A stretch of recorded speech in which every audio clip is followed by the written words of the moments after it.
নমস্কার, দীঘা থেকে বলছি আমি সুনন্দা। Good evening.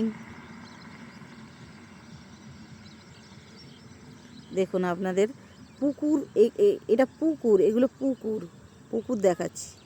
এটা সমুদ্র না, এই পুকুরগুলোর ওপারেই সমুদ্র।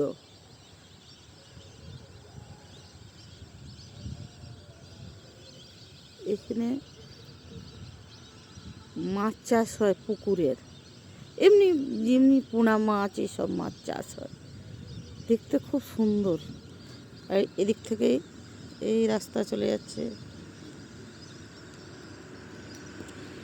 শঙ্করপুরের রাস্তা। এটা